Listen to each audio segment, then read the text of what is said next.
এটা হেম স্টিচ।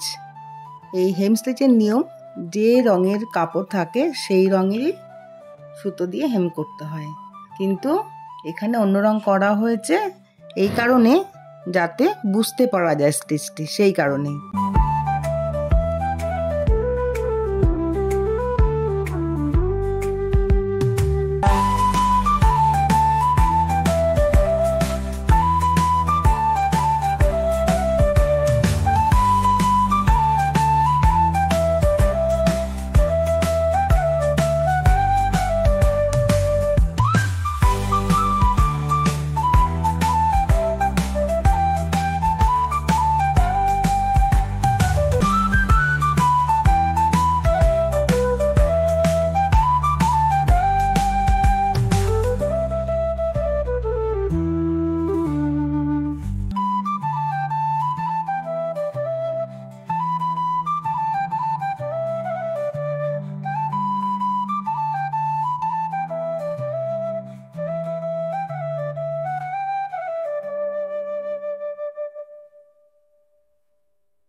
আমার চ্যানেলে হেম স্টিচের যে ভিডিওটা আপলোড করা আছে সেটা তোমরা দেখো, তাহলে ভালো করে শিখতে পারবে।